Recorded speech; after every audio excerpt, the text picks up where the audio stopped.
In this video, we'll be investigating the relationship between electric fields and electric potentials. Both of these are equivalent descriptions of electrostatic configurations, and both of them can allow us to find how charged particles move in response to the presence of other charged particles. So it is important to be familiar with both of these representations as they have their advantages and disadvantages. Let's take a look at the problem statement.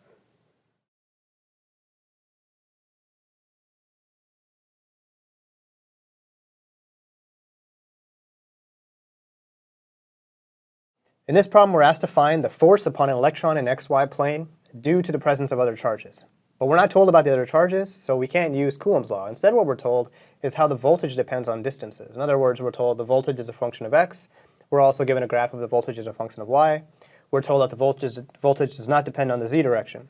And from this, we had to find out the force. So how do we proceed?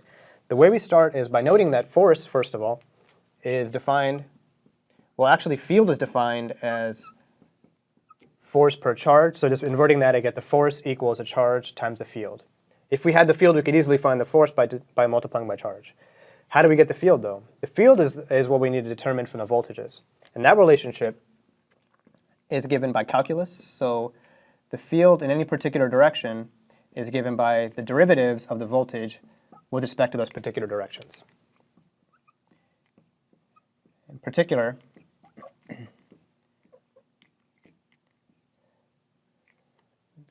the field's x component is given by the derivative of the voltage with respect to the x direction, and then the y component is given by the derivative with respect to the y direction, etc.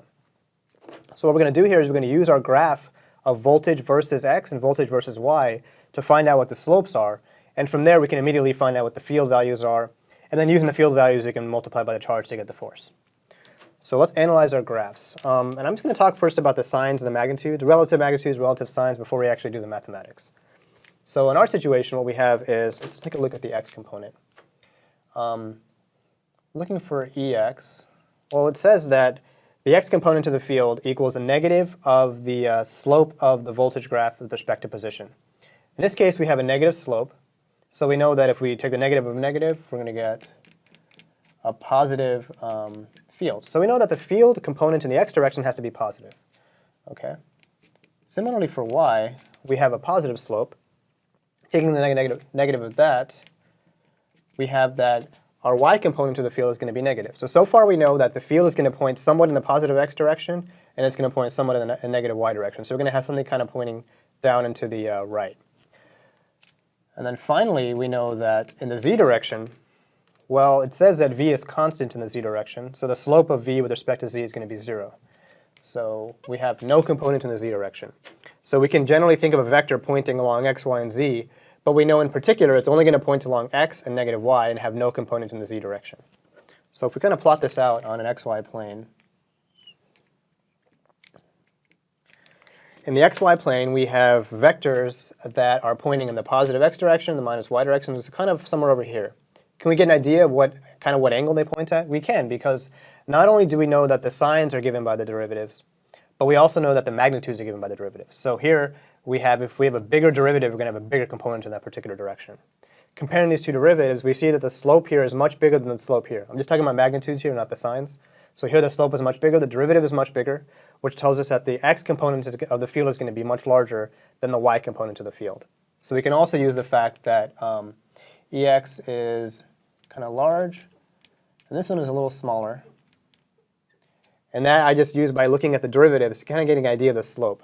And then lastly, what we also know is that the fields, I'll just say right over here, the fields are uniform. Now, how do you know they're uniform? Uniform just means that the field doesn't depend on the position where you are. In other words, the field at any given point is the same. How do we know that? We know that because the slope is the same everywhere. This is not a curve, it's just a line. So the slope at this point is this particular value. The slope here is the same. The slope everywhere in the x direction is the same.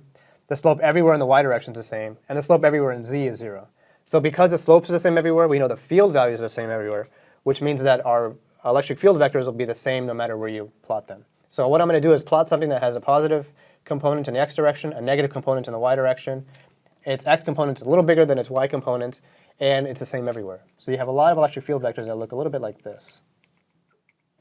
You can plot them at any point you want, but I'm just indicating that by making their angle a little more horizontal, that the x component is indeed bigger than the y component.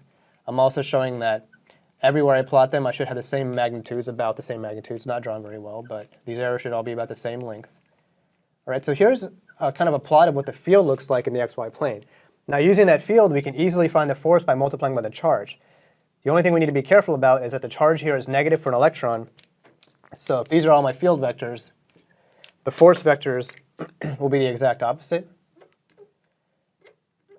And I'll have to scale them because if the charge is very small or very big, it's going to change the magnitude of the force with respect to the field. But again, they're all going to be the same because everywhere the field is the same and everywhere the charge is the same. So force is going to point in the negative x direction and the positive y direction. So once we get these magnitudes, we can just check to make sure our signs are correct by looking back at our intuition here from the graph. So now let's actually go through the computation. The first step is to find out what the magnitudes are of the derivatives. So go ahead and do that on your own. Find out the derivatives, make them negative, and use that to find out the components of the fields. And from there, we'll proceed. Take a minute and do that now. What you should find for the field vectors are these values.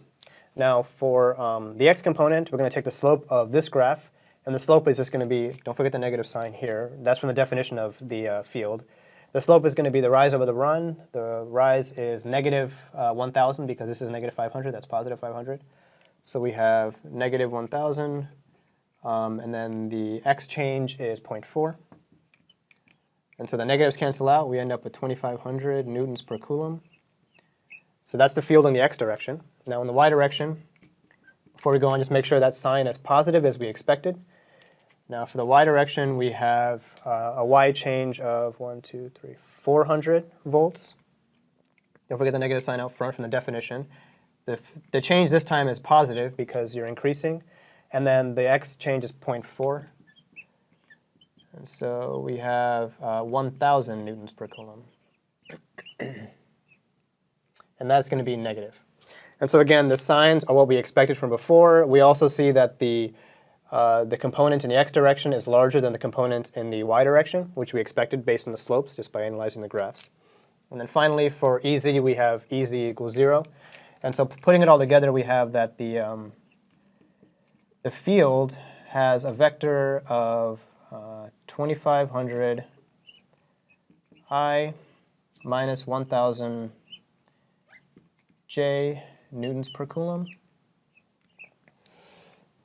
And then the force from there is very straightforward. Just multiply the field times the charge of an electron, which is 1.6 times 10 to the negative 19, negative coulombs. And then if you multiply that all out, you end up with minus 4 times 10 to the negative 16I plus 1.6 times 10 to the negative 16J. And the units is newtons. So that's it. It was pretty straightforward. But it did require a little bit of analysis of graphs, and we also have to use our intuition to make sure that we can all check our answers by checking the signs and relative magnitudes. So let's take a minute and summarize what we've done here. In this problem, we were asked to find the force upon an electron in an xy plane given the graphs of voltage versus position in various directions. First, we found the electric field vector by using the slope of the voltage versus position graph, and then we determined the force by multiplying the field by the charge of the particle. I hope you found this video to be a useful example of how to use knowledge of the voltage to find the electric field at various points. Once we have the field, of course, you can find the force. From the force, you can use Newton's law to find the accelerations. And once you have accelerations, you can use all the machinery of kinematics to find out how particles are moving, times, distances, etc., in responses to other charges. If you have any comments or questions, please leave them on the link attached to the video, and we'll see you next time.